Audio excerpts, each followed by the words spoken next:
Olá, está começando aqui mais uma edição do Painel Regional Debates. Você acompanha sempre com a gente de segunda a sexta a partir da 1h30 da tarde. Personalidades aqui da região da Baixada Santista e do Brasil também, passando aqui pelas nossas bancadas, discutindo, debatendo junto com você os temas importantes, a pauta regional e, claro, os assuntos que estão também na mídia envolvendo todo o país, tá certo? Lembrando sempre a nossa reprise às 20 horas, 8 horas da noite, portanto, e depois, mais tarde um pouquinho, às 22 horas, sempre no ar o painel regional, também com entrevistas importantes e discussões sobre a nossa região metropolitana e sobre o Brasil também. Nessa edição, a gente já está com prazer aqui recebendo o professor de marketing político, nosso Iberê Cirna. Tudo bem, Iberê? Boa tarde. Boa tarde, Edgar. É um prazer sempre estar na companhia de vocês. E conosco também o companheiro jornalista Marcos Santana, editor adjunto do Jornal da Orla, que mais uma vez participa e colabora com a gente aqui no painel Debates. Tudo bem, Santana? Boa tarde. Tudo bem, boa tarde, Edgar, boa tarde, professor. Boa tarde, especial quem nos acompanha pela TV Santa Cecília. Muito bem, já conosco também o vereador de São Vicente, Pedro Gouveia, ex-presidente da Câmara, né? Vereador e uma liderança importante do PMDB na cidade e em toda a nossa região metropolitana, para conversar conosco, né, a respeito dos temas mais importantes que acontecem aí no dia a dia, nos debates políticos de São Vicente, questões que envolvem aí a Câmara Municipal da cidade de São Vicente, não é? E outras questões também que envolvem o PMDB regional. Bom, lembrando sempre o nosso telefone, o 3017-9110. Você liga para cá, participa conosco, envia a sua pergunta, o seu comentário, enfim, participa aí do programa da melhor maneira que você achar, tá certo? Programa extremamente democrático, como sempre. Na sequência, você tem à sua disposição o Facebook, facebook.com/painel regional, compartilhe conosco. E se você quiser acompanhar em tempo real o que está sendo debatido, está sendo discutido aqui no programa, você acessa o site da TV Santa Cecília, o Santa Portal. Clica lá no ícone Painel Regional e acompanha, portanto, em tempo real os nossos debates, as nossas discussões aqui ao longo do programa. Depois que o painel Debates está encerrado, ele fica disponibilizado para você no YouTube. Você acessa lá, clica no YouTube e acompanha ou revê o programa, ou revê os melhores momentos ou algo como você achar necessário. Lembrando sempre os nossos parceiros, né, de todos os dias, ou os parceiros, no caso aqui do Jornal da Orla, bissemanais, né? Jornal da Orla nesta quinta-feira circulando pela região, em formato tabloide, né? E traz essa manchete que envolve aí o feriado Dia de Saudade, né? E aí uma foto aqui do... Eu não identifiquei aqui qual é o cemitério, né? Nesse sábado os cemitérios terão programação especial que inclui música ao vivo, em alguns deles, né? Especialmente memorial, claro, para homenagear os finados, né? Dia 2, dia de finados, né? E o cemitério aqui, eu não estou identificando, viu? Paquetá, né, Santana? Paquetá. Cemitério do Paquetá, né? A gente repassa aqui ao nosso Iberê, também lá na sequência, para o Marcos Santana, que já, evidentemente, colaborou nessa edição, né? E falamos sobre o feriado nessa edição, então é isso, Marcos Santana. Isso, é uma novidade desse ano, que além da Memorial, que costuma promover os espetáculos muito belos, muito agradáveis para os familiares dos falecidos, agora a Prefeitura também organizou uma série de shows nos cemitérios municipais. Quer dizer, é uma oportunidade de passar esse feriado de uma maneira mais agradável, né? E eu acho que o feriado de finados, além de prestar as homenagens às pessoas que foram também, eu acho que serve de um estímulo para refletirmos, né? De poder aproveitar melhor o nosso tempo, das pessoas da nossa convivência antes que se vão, né? Muito bem, é verdade. Então. E a gente aproveita, né, para destacar também a manchete, né, na capa do DL, o Diário do Litoral, também circulando por toda a região metropolitana nesta quinta-feira. Aqui, deixa eu centralizar aqui um pouquinho melhor. Justiça dá reintegração de posse à Prefeitura, tá certo? Essa é a manchete desta quinta-feira do Diário do Litoral, que circula aí por toda a cidade de Santos e por toda a região metropolitana. E a manchete, né, na sua complementação, diz assim: o Executivo de Guarujá poderá derrubar barracos que estiverem na área pública de preservação ambiental. É eterna luta para que não se invadam as áreas preservadas, né, aqui em Guarujá, em Cubatão, em São Vicente, enfim, toda a Baixada Santista. O professor Iberê ganha aqui um exemplar do DL e o nosso Marcos Santana também. Bom, enquanto o nosso Pedro Gouveia não chega, né, ele estava com um probleminha sério para resolver, nos avisou meio que em cima da hora, mas está chegando, vai participar do programa, garantiu isso a gente aqui, né? Nós estamos recebendo em mãos aqui também o jornal Gazeta de São Paulo, né? Gazeta de São Paulo, não sei se as pessoas têm muita afinidade com ele aqui, né? Eu vou só mostrar a capa aqui desta edição, né? Mas o Gazeta de São Paulo tem uma ligação direta com o Diário do Litoral, né, com o DL, né, porque também é de propriedade em São Paulo do Sérgio Souza, do grupo que pertence à família do Sérgio, né, que é o proprietário do Diário do Litoral. Diz essa manchete: greve dos bancários leva clientes a pagar mais, né? Com relação à Baixada Santista, a gente vai ter que procurar aqui as notícias regionais, mas tem uma informação, uma notícia importante aqui, tudo saiu ontem, foi publicado ontem, né? Mais um escândalo envolvendo o poder público e mais especificamente a Prefeitura de São Paulo, com a prisão aí de uma quadrilha que agia na cidade de São Paulo, mais especificamente a identificação dos casos foi feita durante o governo de Gilberto Kassab, né? E essa quadrilha que mexia com a questão de impostos, a questão de ISS, especialmente com a liberação de habite-se das obras, somente dos prédios, das torres, quando elas estavam concluídas, e extorquia dinheiro dos empresários, dos construtores, né? E o cidadão ganhava 13 mil e poucos por mês, bruto, na verdade, né? E tinha patrimônio de mais de 20 milhões de reais. Aí fica fácil, né, Iberê? Na verdade, eu acho que isso já virou uma escola, né? Se você for ficar olhando no Brasil, nós temos aí... Escola da bandidagem. Isso aí deve ter algum manual, alguma coisa que eles devem seguir, porque todos eles agem da mesma forma, todos eles formam essas quadrilhas com uma grande facilidade. E aí, assim, eu fico preocupado, será que não dá para acompanhar pelo patrimônio a evolução disso? Tem que, em determinado momento, estourar isso. Porque alguém que ganha 13 mil reais, ele tem que declarar imposto de renda. Ué, se na declaração do imposto de renda existe um absurdo de bens patrimoniais, essa coisa já devia estar detectada antes. Mas, no fundo, não vai ser a primeira quadrilha, nem a última. Nós teremos outras tantas quadrilhas, porque o Brasil parece que criou uma escola, né? Nós tivemos aí desde mensalão a mensalinho, a trem, a ISS, tudo quanto é lugar, já tivemos lá atrás do INSS um escândalo, né? Que até eu descobri agora que a maior fraudadora do INSS, eu li essa notícia outro dia, viu, Marco? É assessora da Assembleia Legislativa do Rio, né? Então são coisas, só no Brasil acontece isso aí. Então tem a impressão que já foi editado uma cartilha ou um manual de como montar quadrilhas para lesar os cofres públicos.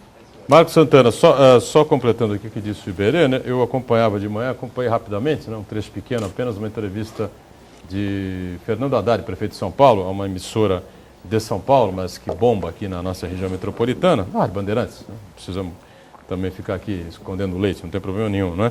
E o Haddad explicava o seguinte, fala exatamente sobre isso que o Iberê falou. Esse pessoal tinha, pelo menos essas 4 figuras, né, que foram presas ontem, que eram funcionários, ou são ainda funcionários da Prefeitura de São Paulo, eles adquiriam imóveis, né, registravam os imóveis, né, no registro de imóveis, aqui no caso de Santos, evidentemente no registro de imóveis de Santos, um deles tinha 3 imóveis aqui na cidade, né? 3 apartamentos enormes aqui, de alto valor aqui na cidade de Santos, mas não declaravam no imposto de renda. Então, acho que esses caras jogavam meio com a sorte, né? E aí ele estava dizendo que a Prefeitura de São Paulo, né, criou aí uma fórmula de cruzar aí a declaração de bens do funcionalismo público, né, com a declaração que eles fazem do seu patrimônio e assim possibilitar a busca aí, né, de possíveis lesões aí ao erário. Mas, Edgar, pelo que eu saiba, e até eu já ocupei alguns cargos públicos. É verdade. E nós temos aí a obrigatoriedade, pelo menos aqui na cidade de Santos, onde fui secretário, a cada 6 meses apresentar uma declaração de bens. Isto é em todo funcionalismo. Então, o que me causa espécie... E eles faziam, eu acho, né? Então, o que me causa espécie é uma coisa curiosa. Toda vez que estoura uma bomba dessa, vem alguém e fala, bom, agora nós vamos inventar uma fórmula. Gente, estou cansado de fórmula. Estoura para tudo quanto é lado e toda vez... Aí você pega o prefeito Kassab, ele diz, não fui eu que indiquei. Gente, o dinheiro que estão levando é o meu, é o seu, entendeu? E parece que sempre a autoridade lava um pouco a mão, dizendo assim, não, agora nós vamos criar um XYZ aqui que vai resolver absolutamente nada. Nesse episódio me chamam a atenção duas coisas principais, o Edgar e professor. Primeiro é o seguinte, que sempre que a gente ouve falar de corrupção, a gente sempre associa aos políticos, né, as pessoas eleitas pelo voto, né, que acabam praticando a corrupção, não só para aumentar o seu próprio patrimônio, mas também para fomentar o partido, né, para vitaminar as campanhas eleitorais. E agora, nesse caso específico aí, nós vemos que a corrupção é uma autoria de funcionários de carreira. Aliás, funcionários até bem pagos. Se você compara com a grande massa salarial dos brasileiros, são funcionários bem pagos. Então, isso indica que precisamos realmente, como o senhor falou, professor, de aumentar a fiscalização, os mecanismos de fiscalização dos entes públicos, né, dos funcionários públicos, não só apenas os eleitos, mas também os próprios funcionários de carreira. Outra coisa que me chamou muita atenção, acompanhando o noticiário, foi uma declaração, se eu não me engano, do delegado, ou do promotor que acompanha o caso, dizendo de que precisamos verificar se as empresas que pagaram essa propina, se elas também não são vítimas, porque seria a única maneira de poder viabilizar o empreendimento imobiliário, porque o que eles vendiam era a facilidade de fazer a quitação dos tributos municipais para conceder o habite e assim poder comercializar as unidades habitacionais.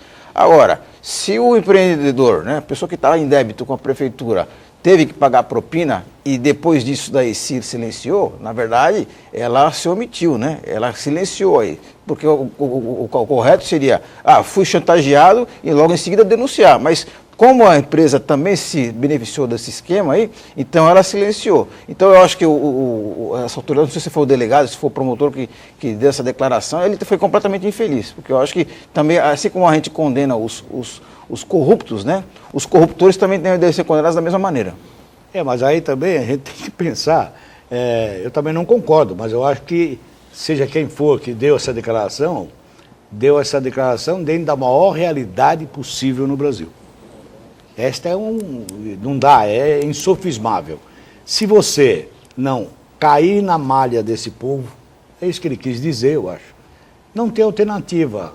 O habite dele não sai por causa da vírgula, por causa do acento. O prejuízo é enorme. O prejuízo que ele toma é um mundo, né? Ele fica parado com o seu empreendimento. Então, o que ele vai fazer? Eu concordo, né, eticamente, que não deveria o corruptor, né, no caso a empresa, concordar com esse tipo de coisa. Mas ele também vai gritar para quem, se esse é um país de impunidade?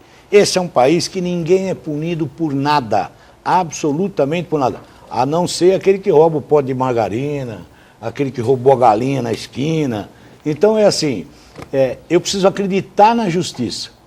E a crença na justiça está a zero na cabeça dessas pessoas, que sabem que mesmo que vá gritar, mesmo que vá para a praça pública, vai gravar, nós temos aí casos de gravação, com vídeo, provando, e o homem está aí andando na rua, gente. Então, também o empresário fica, de alguma forma, preso nessa armadilha.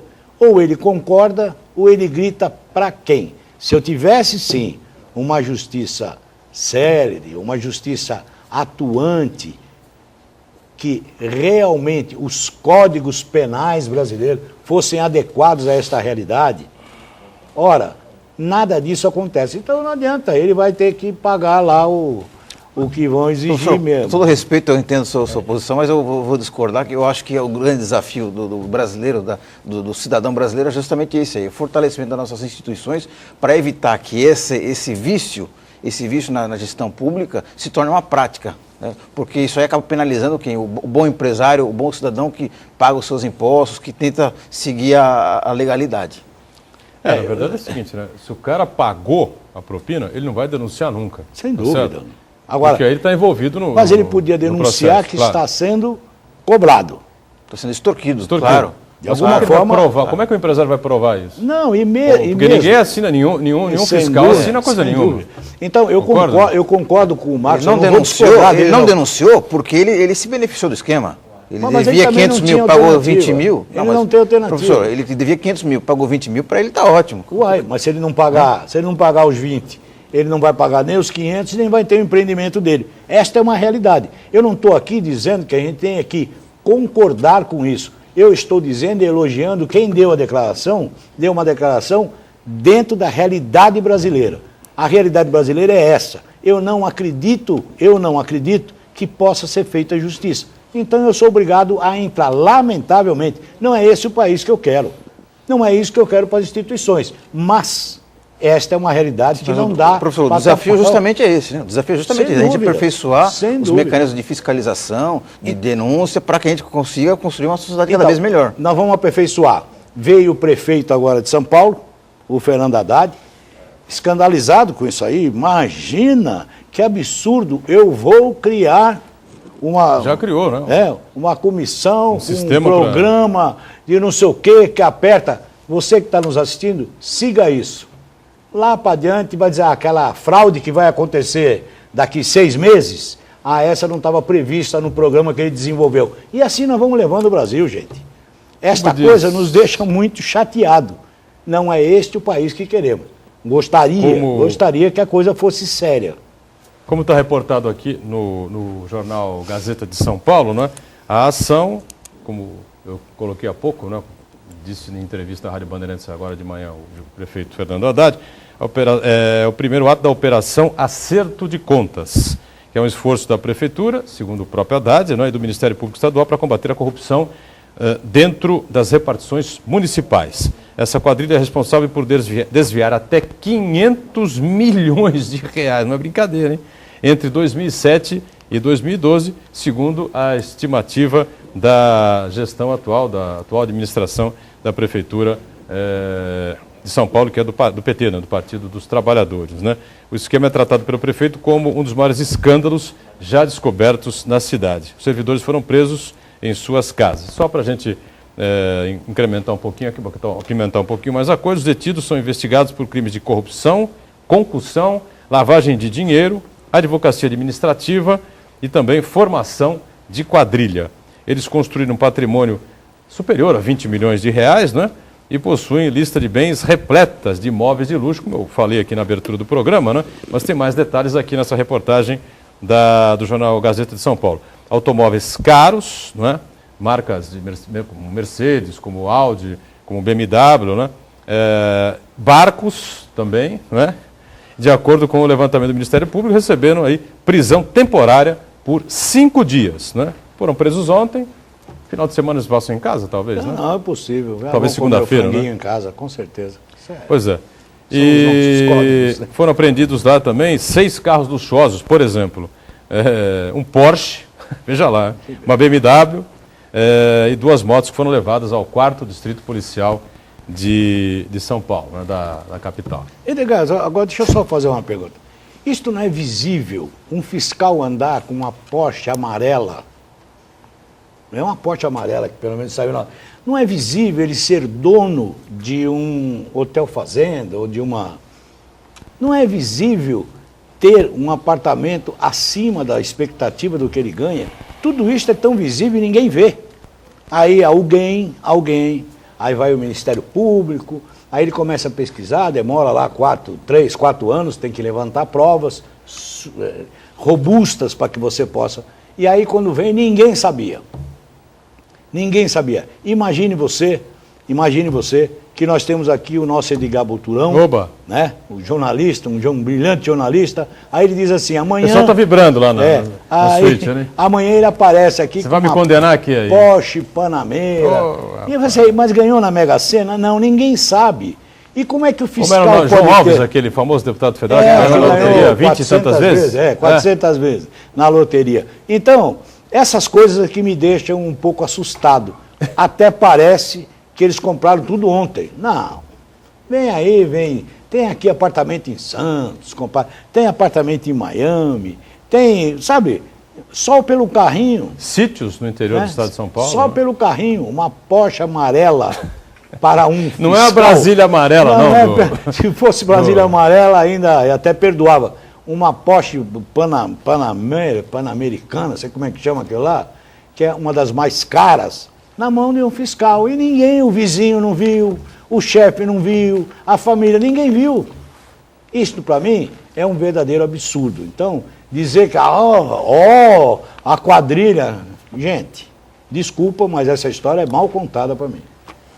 Antes do intervalo, sempre uma mensagem importante, né, da Prefeitura de Santos para você. Existem momentos em que algumas famílias ficam sem condições de cuidar dos seus filhos, né? Não é o caso dessa gente aí que a gente estava tratando agora há pouco aqui, dos fiscais lá da Prefeitura de São Paulo. Até que os pais voltem a se fortalecer, as crianças permanecem temporariamente em uma unidade de acolhimento. Mas nada substitui um lar. O programa Família Acolhedora da Prefeitura de Santos permite que você receba na sua casa crianças e adolescentes afastados das famílias de origem, oferecendo carinho e cuidados até que elas voltem aos seus pais. Seja uma família acolhedora, a proteção que as crianças e adolescentes precisam com o carinho que só uma família sabe dar. Condições para participar desse programa: morar em Santos, ter mais de 18 anos, não ter interesse em adoção, não usar drogas ou álcool, não ter problemas financeiros, ter moradia digna, além de, claro, a família aceitar participar desse programa de adoção. As crianças participam no programa, não de adoção, né? As crianças têm entre 0 e 18 anos incompletos e o interessado pode acolher mais de uma criança. A família recebe uma ajuda de custo de R$ 386,60 por criança. Os contatos devem ser feitos na rua Clay Presgrave do Amaral, número 26, do Boqueirão, aqui em Santos. Telefone 3251-9333. Agora sim a gente vai para o intervalo e o painel Debates volta já já.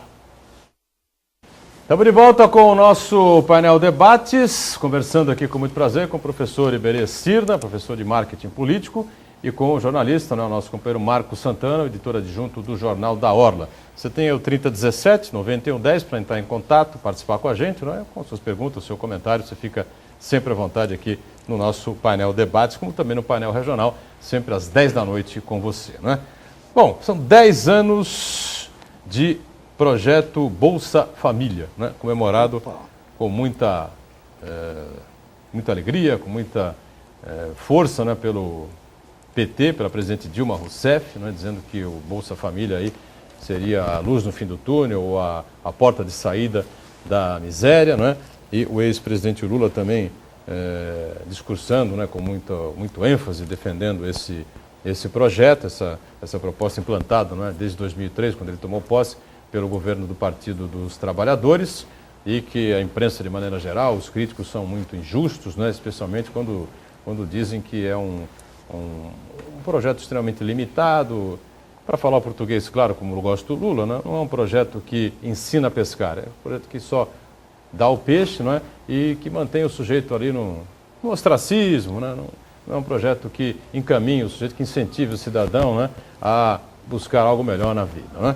Então, por outro lado, o senador Aécio Neves saiu, não diria em ataque ao governo do PT, mas veio dizer que quem deveria ser homenageado pela Câmara, pelo Congresso, enfim, e pelo próprio governo federal, pelos 10 anos, deveria ser Fernando Henrique Cardoso, porque foi ele que criou esses projetos sociais, deu início a esses projetos sociais e possibilitou ao governo do Lula, né, criar então o Bolsa Família, né? Bom, está lançada aí a luta ou a guerra, né, pelas eleições de 2014. Está na cara, né, Iberê?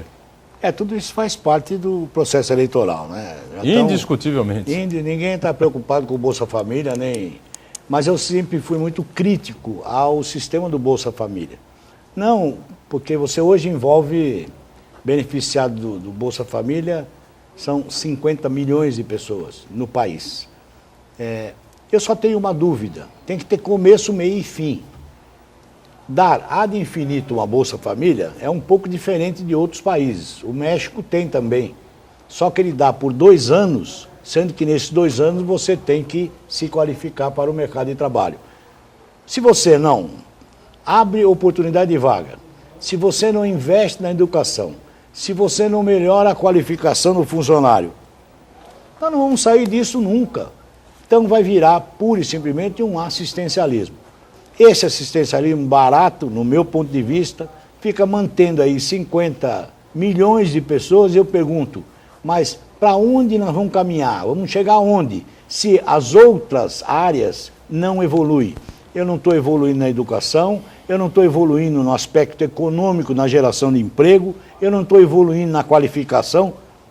E o que nós vamos fazer? Eternamente nós vamos ficar dando de comer para 50 milhões de pessoas. Se isso é diminuir a desigualdade, eu acho que não entendi até hoje o que é desigualdade social. Marcos Santana, e aí? Bom, 10 anos do Bolsa Família, primeiro que eu acho que para que lado você vai? O que eu achei lamentável é essa partidarização, politização partidária da discussão sobre a paternidade do Bolsa Família, né? Os tucanos falam que foi uma concepção do Fernando Henrique, e o Lula disse que, os petistas falam que ele realmente começou a funcionar com o Lula e agora com a Dilma. Então eu acho que isso aí empobrece muito o debate, fica uma coisa meramente eleitoreira, e eu acho que o brasileiro ele tem que assumir programas desse tipo como um projeto de nação, um programa do Brasil, porque eu tive a oportunidade de viajar para vários lugares do Brasil e conheci muitos rincões de miséria. Então, que você realmente fica penalizado com a situação das pessoas, que não tem nenhuma perspectiva. Então, eu acho que um programa desse tipo, com Bolsa Família, um programa de distribuição de renda, garante uma renda mínima, que é a tal da renda mínima que o Eduardo Suplicy defendia, mas um programa que garante um mínimo, eu acho importante, mas eu acho que ele é incompleto, porque na medida de que ele apenas, como o professor observou aqui, ele tem esse verniz assistencialista. Eu acho que o Bolsa Família tem que ser associado a outras práticas, sobretudo no investimento na educação, na qualificação profissional, na abertura de perspectivas para os jovens e também associado também a planejamento familiar. Porque hoje o que nós percebemos muito é que existem muitas famílias, na verdade não são famílias, são grupos de pessoas completamente desajustadas, sem perspectiva de vida, que acabam se escorando no Bolsa Família para poder sobreviver. Então eu acho que o Brasil precisa ter uma reflexão muito aprofundada, com muita serenidade sobre esse tema, que é realmente importante, e pensar em investir mais na qualificação dos jovens, sobretudo na educação. Ou seja, investir profundamente no processo educacional, né?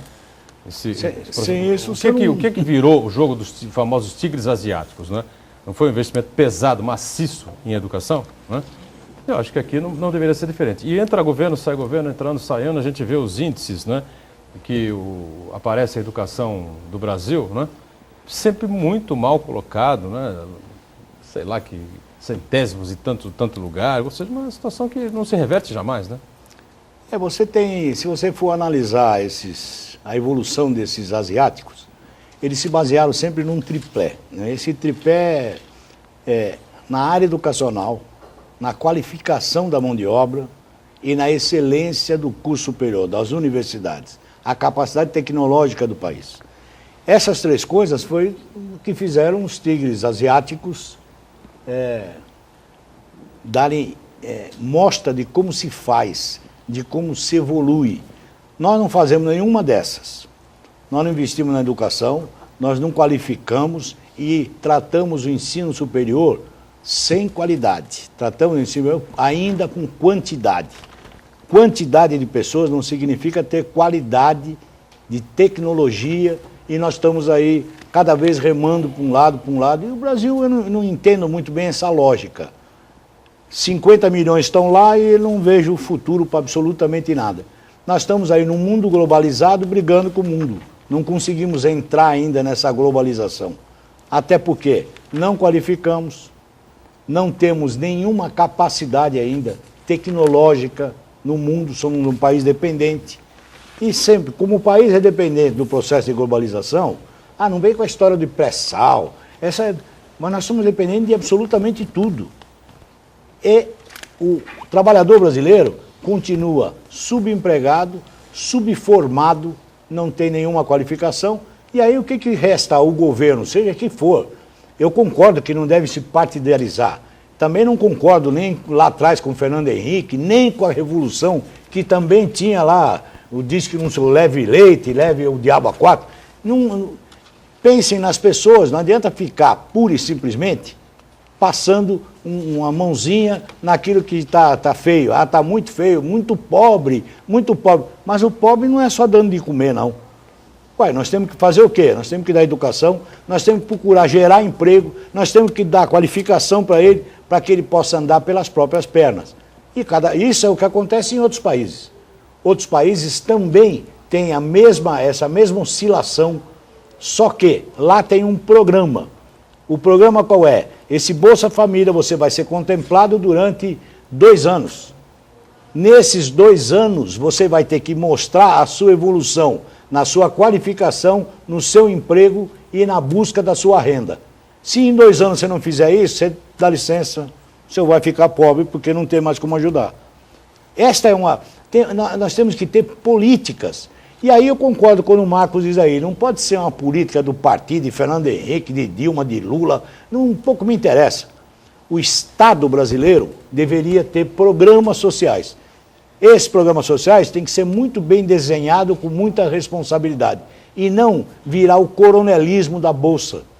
Quando a gente grita aqui, né, Marcos? Lá atrás a gente fala do coronelismo político. E também as pessoas que criticam o Bolsa Família por ser assistencialista, ele tem uma certa razão, porque nas pequenas cidades do interior, os prefeitos, eles estimulam a pessoa à acomodação. Por quê? Porque está criando currais eleitorais. É uma prática do século retrasado. Sem dúvida. Né? Então, eu acho que o brasileiro precisa, como digo brasileiro, o cidadão comum que deposita seu voto, é cobrar das autoridades que seja feito um programa de renda mínima, um programa para reduzir as desigualdades sociais, associado a investimentos pesados na educação. Quando eu digo na educação, não é apenas comprar material escolar ou carteira, mas na qualificação do professor, uma melhor estrutura dos prédios, das escolas, utilizar as novas tecnologias, sobretudo a internet, para fazer com que o aluno esteja preparado para os novos desafios do século XXI. Educação que estará na pauta das eleições de 2014, mais uma vez, como uma das prioridades, nós vamos ouvir lá nos debates dos candidatos à presidência, ao governo do Estado, né? Agora vai. Aquele que está na situação defendendo os investimentos que fez, né? A presidente Dilma dizendo que todas essas privatizações, que eles insistem em dizer que não são privatizações, mas que são, né? Esse leilão que aconteceu agora com relação à Petrobras, a exploração do pré-sal, que o dinheiro, não me lembro agora que percentual, mas o percentual elevado, será totalmente investido na área da educação, mas tudo que foi feito até agora, e a gente continua no mesmo patamar de 30 anos atrás. A coisa não avança. Então, esse discurso, ele arruma palavras novas. É fantástico isso. Efetivamente, nós continuamos com até deteriorando um pouco a qualidade, porque começou uma corrida frenética atrás da quantidade. Então, quando você tem o ProUni, as cotas, quando você tem a facilidade do Enem, perfeito, nós estamos pondo um monte de gente aí, mas eu pergunto, com que qualidade ele vai sair? Leio aí qualquer análise feita internacionalmente, nós temos aí, primeiro, ainda uma defasagem numérica, e depois uma defasagem de qualidade fantástica, porque não investimos. Você quer ver um paradoxo, uma coisa que me deixa um pouco assustado? O Bolsa Família, né, ele tem uma relação com o tamanho da família, com o número de filhos e assim vai. Aí na outra ponta eu não tenho planejamento familiar. Então, se nós temos aí 10 filhos, aumenta a minha renda, como tem até não tem o salário para quem tem filho, é o único no mundo. Em outros lugares do mundo é o contrário, não pode ter filho, se tiver 2 você paga. Aqui é o contrário, se tiver mais vai receber, legal. Na Bolsa Família é a mesma coisa. Quantos estão na escola? 12, então vamos 12 tem a... Gente, isso é uma brincadeira. Quer dizer, falta, na verdade, se planejar esse país. Não ficar apagando incêndio e inventando palavras novas para o mesmo problema que continua parado.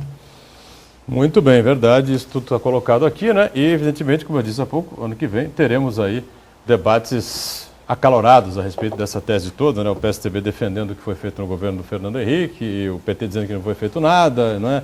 E a Dilma explicando tudo que ela investiu na educação e essas questões todas. E o curioso, Edgar, se me permite, o curioso nesse debate todo, que cada vez fica mais claro que as diferenças entre PT e PSDB são quase inexistentes, o que na verdade o que se diferencia é um projeto de poder, quer dizer, as pessoas que eles querem comandar a nação, querem colocar os cargos, porque na verdade o projeto que eles pensam para o país é praticamente o mesmo.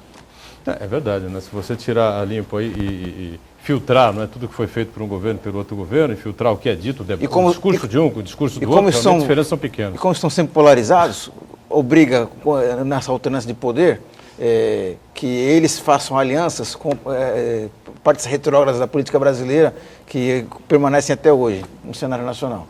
E a grande questão que se discute é essa, né, Iberê? Parece que cada vez fica mais evidente, isso que o Santana colocou, né? o objetivo dos dois, né, de manter essa polarização ad eterno, né, no país, né? Ou é o PSDB ou é o PT, né? Eu fico imaginando assim, existem os Brasis, nós estamos discutindo aqui um Brasil real, concreto, que passa fome, que está desempregado, que tem escola de péssimas qualidades, esse é um Brasil. E nós temos um outro, que é aquele do poder, do mensalão, do mando, do globalizado, da mordomia em Brasília, do cargo. Quer dizer, esse é um outro Brasil. Então, quem está disputando lá é a mesma. Vejam a composição de um governo, a transição para outro. Se você pegar lá atrás alguns depoimentos do Lula ou de outros pessoas de destaque do PT, era contra receber coisa do governo, foi crítica. Tem um vídeo aí circulando do próprio Lula dizendo que isso é uma loucura da cesta básica, isso é comprar o voto. Uai, foi para o poder, entendeu que tinha que ser assim, criou o brilhante, 10 anos atrás, o Bolsa Família, olha que legal. Aí você pega lá, o Fernando Henrique, quando assumiu, falou, esqueçam tudo que eu escrevi. Esqueçam tudo que eu escrevi.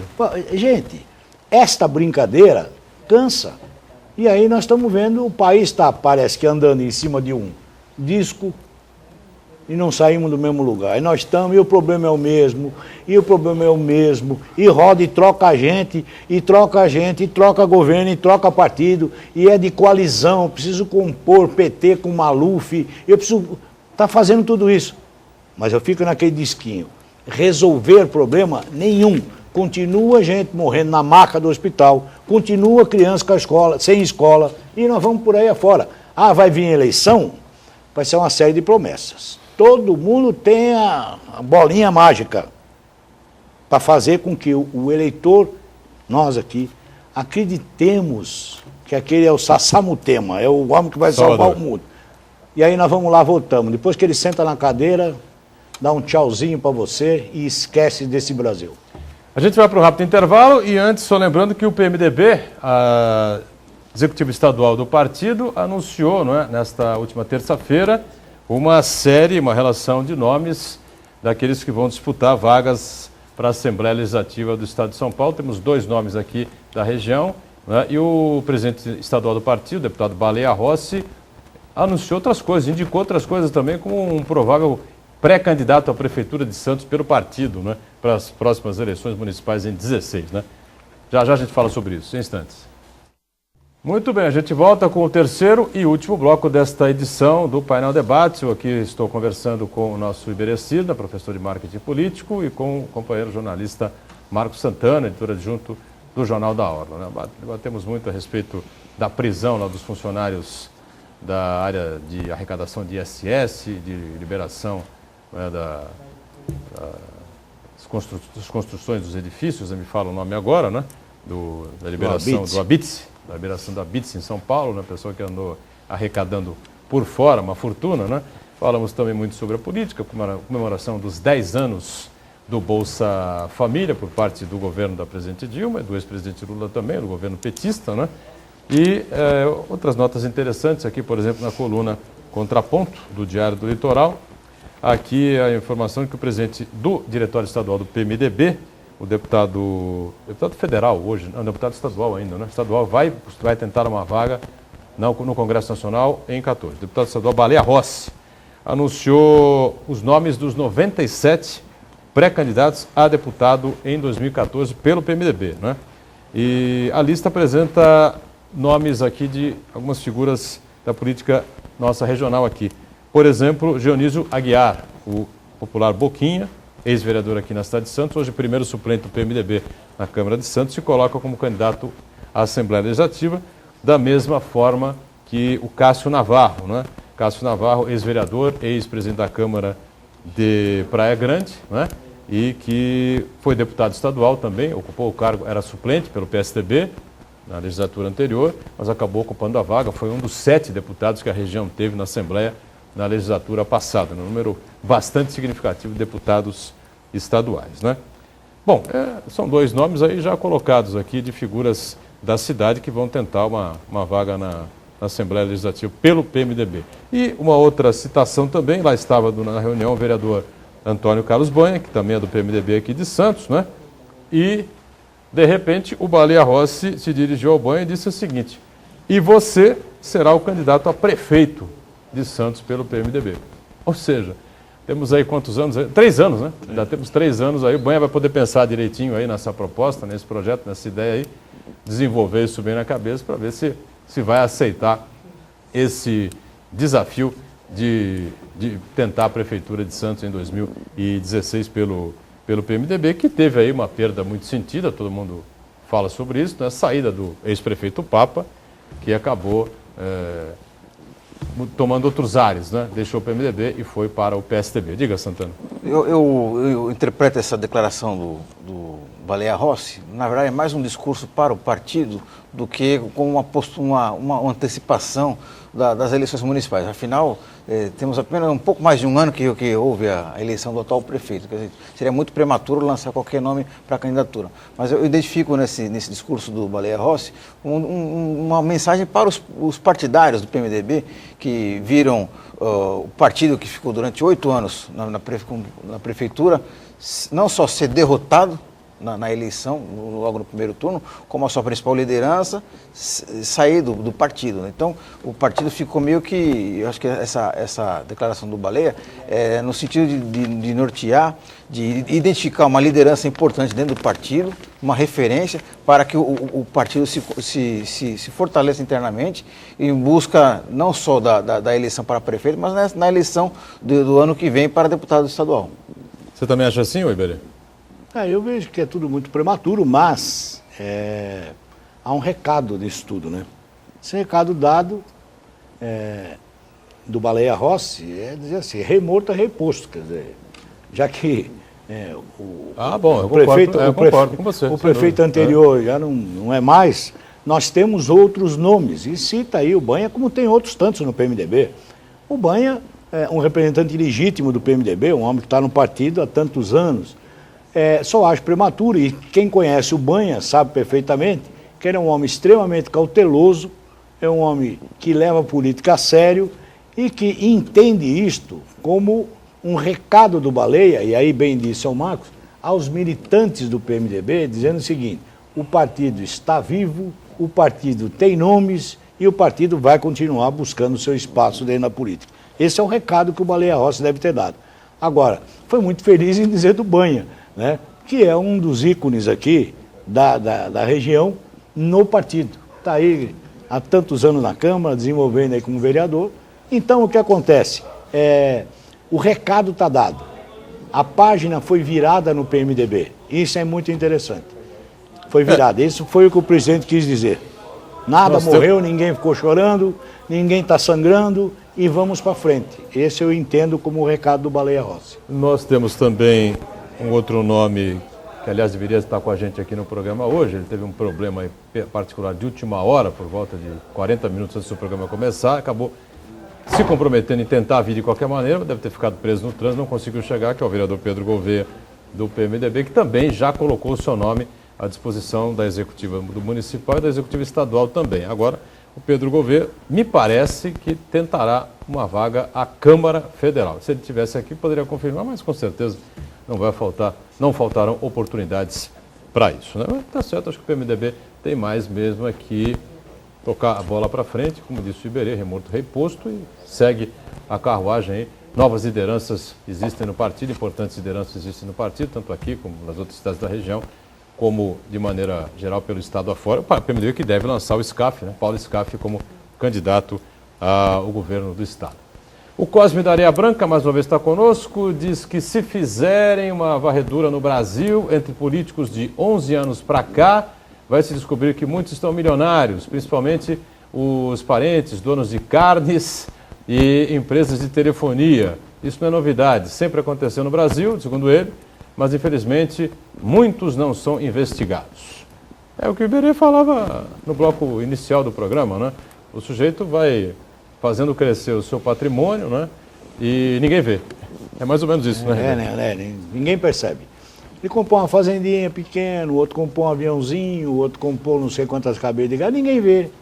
ele comprou um carrinho novo. Então, esta coisa parece que é mais ou menos usual, todos, né? Você pega aí crimes, né, denunciados, mostrados em cartório, registrado, que não é bem assim. Gente, esse Brasil tem que parar com essa coisa, não é bem assim. Está lá, claro, mas ninguém faz nada nisso. A impunidade graça no país. Essa é a verdade. Ninguém acredita nesse negócio. Esse acho que é o grande X da questão, né, Santana? A questão da impunidade, né? Se o cara tivesse medo de ser preso e de ter o seu patrimônio devolvido aos cofres públicos... O caso mais sintomático é Paulo Maluf, que é procurado pela Interpol e no Brasil continua em liberdade, né? Acho que não precisa falar mais nada, né? Maluf continua procurado pela Interpol, é verdade. E proibido de entrar em alguns países. Aquele juiz lá. Segue deputado. Aquele juiz. Lalau. Aquele outro que caiu os prédios lá, morava tomava champanhe. Esse morreu, né? Morreu, mas ele deputado, mostrou lá o apartamento dele. No Rio de Janeiro. 1 milhão de não sei o quê. Gente, tudo isso está aí e ninguém faz nada. Ele construiu um prédio de areia, né? Construiu um prédio de areia, mais barato, obviamente. Do que o cimento. Né? Entendeu? Não gastava nada, só areia, um pouquinho de araldite, entendeu? Colinha qualquer que ele pôs lá. E aí desgraçou a vida de tanta gente, tantas famílias. E né? ficou por isso mesmo. Aí nós temos aí agora, tem o caso mais recente daquela secretária do presidente aí, como é que é o nome? Rose, denunciada por 6 crimes, formação de quadrilha, corrupção ativa, passivo. Ninguém está escutando nem falar na mulher. Nem falar. Está parado. Onde andará a ex-secretária Rose? Essa? Já não anda, daqui a pouco não andará mais nada. Fica tudo por isso mesmo, entendeu? Esquece, muda, aparece outro aí, pendura outro no varal e nós vamos tocando daí para frente. E o julgamento do Mensalão? Não. Em que pé está o julgamento do Mensalão? Tá Já há praticamente um mês que não se fala nisso, né? Está no forno, né? É que parece que não derreteu o queijo ainda. Da pizza? Você acha que vai dar pizza isso aí? Vai dar um pouquinho. Um pouquinho vai dar. Não estava dando pizza, né? Mas estava dando condenação. Não vai dar, porque vai prescrever, o outro já não tem idade, o outro já cumpriu não sei o quê, o outro agora não é mais regime fechado, é regime aberto. Nós temos o deputado, não é isso? Deputado que está na prisão, como é que é a história? Ele é deputado, ele tá é preso e... É preso e é deputado. Ai, que deviam publicar isto para o mundo, gente. Isso é um exemplo. Um deputado preso. E que não foi cassado, né? Pelo Congresso, não foi pelos cassado, seus continua pares. deputado. Continua deputado. Ele continua despachando dentro do presídio. Beleza. Os funcionários do gabinete dele são os presidiários. Adel participa conosco também e diz assim: essa Bolsa Família anteriormente era Bolsa Escola e Bolsa Alimentação, não era dinheiro. E até funcionários da Assembleia Legislativa recebem, né? Não era melhor dar incentivos do que essa compra de votos na cara dura? É a opinião do telespectador, né? Marcos Santana. Está falando muito sobre isso aí também, mas... A grande dificuldade é justamente isso daí, de não transformar uma ideia, que é uma boa ideia, para poder reduzir as desigualdades, atenuar a situação de miserabilidade no país. Por exemplo, eu tive a oportunidade de viajar para a Amazônia, onde vi crianças trabalhando o dia inteiro, colhendo frutas para vender por R$10. Né? Então, eu acho que esse tipo de situação nenhum brasileiro gostaria de ver. Né? Então, eu acho que o grande desafio é esse, de criarmos mecanismos para não deixar um programa desse, que eu acho importante, se transformar num instrumento político, para evitar a criação de currais eleitorais. Que aí, quando eu digo currais eleitorais, não é apenas do governo federal, mas também dos prefeitos locais, dos vereadores que usam o Bolsa Família, tomam para si a paternidade e fazem isso daí em moeda de troca com os eleitores. Olha, o Uriel Vilas Boas está sempre conosco, né? Obrigado, Uriel. Como vocês veem o descompasso na atuação dos segmentos sociais que poderiam resolver certos problemas, agindo em conjunto? Exemplo, os comerciantes do centro de Santos contratarem vigilantes particulares devido aos últimos arrastões. Está certo isso? Diz o Uriel, questiona o Uriel. Está com saudade do Uriel, mandar um abraço, né, Uriel? Esteve aqui terça-feira. Então, eu vejo assim, eu vejo que na ausência do Estado, sobra para o cidadão se resolver. Esse é o meu ponto de vista. Segurança é prerrogativa do Estado. O Estado tem a obrigação de. Se ele não dá, sobra aí o que o Uriel está dizendo. Você acha certo o cara contratar a segurança? Se ele não contratar segurança, ele vai ser assaltado, ele não vai ter cliente, não vai ter fregueses, os clientes vão ser assaltados. Quem deveria estar dando segurança? Pelo que eu entendo, pelo que está escrito na Constituição, é o Estado. O Estado cumpre? Não.